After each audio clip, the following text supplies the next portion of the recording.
Welcome to my channel. તો જો અમે લાયા છે તળાવમાંથી જે પેલા કાઢીને લાવે ને સિંગોડા, ફ્રેશ સિંગોડા, જો સીધા.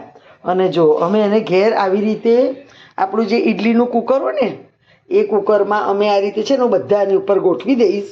જો તમે જોઈ શકો છો આ રીતે હું બધા ગોઠવી દઈશ. જો આ બધા આવી જશે એમાં.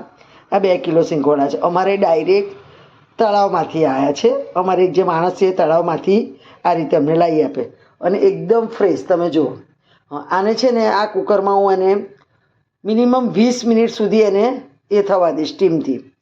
એટલે પછી ઠંડા થાય ને પછી આપણે હું કટિંગ કરીશ, તમને બતાવીશ કે જોજો હું કઈ રીતે કટિંગ કરું છું. પણ બહુ સરસ રહે છે. તમે બહારથી લાવો એના કરતાં આવી રીતે ડાયરેક્ટ સિંગોડા, કાચા સિંગોડા કહો કે જે બી કહેતા હોય, તો જો તમે આ રીતે એને કુકરમાં 20 થી 25 મિનિટ માટે એને સ્ટીમથી ચડવા દેવાના. બહુ સરસ થાય છે. પાણીની અંદર નહીં નાખી દેવાના. ઘણા લોકો કેવી રીતે નાખે છે કે કુકરને પાણીમાં નાખીને એની સીટી બોલાવી દે છે. સીટી ના બોલાવાય. આ રીતે વરાળથી કરશો ને તો તમારા સિંગોડાનો ટેસ્ટ એટલો સરસ આવશે ને. તમે એકવાર આ રીતે ટ્રાય કરજો. કુકરમાં બિલકુલ સીટી ના મારતા. તો તમે જોતા રહેજો આગળ કે હું કટિંગ કરીને તમને સિંગોડા બતાવીશ કે કેવા રહે છે.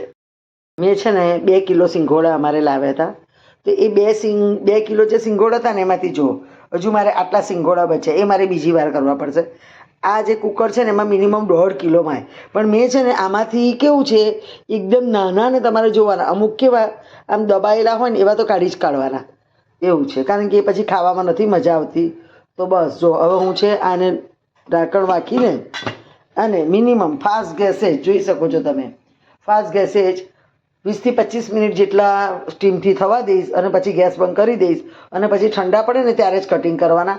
જો તમે ગરમ ગરમમાં કટિંગ કરશો ને તો પાણી જેવું છૂટશે અંદરથી. તો તમે જોતા રહેજો. સિંગોડા સ્ટીમ થયા પછી હું તમને બતાવું છું કે અડધો કલાક પછી કેવી રીતનું છે એનું. આ આપણા સિંગોડા થઈ ગયા છે.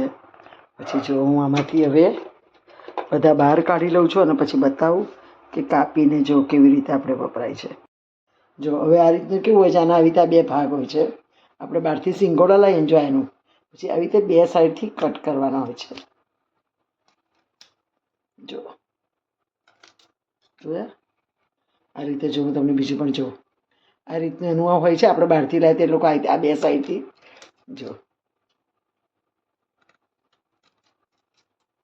આ રીતે જોઈ શકો છો કે આપણે ઘરે સિંગોડા બાફીને આ રીતે બધા સિંગોડા જોઈએ એમ આપણે કટ કરીએ છીએ. જોઈ શકો છો સરસ સિંગોડા. જો બહુ સરસ હોય છે, કડક અને આપણે વ્યવસ્થિત ઘરે થાય. જો તમે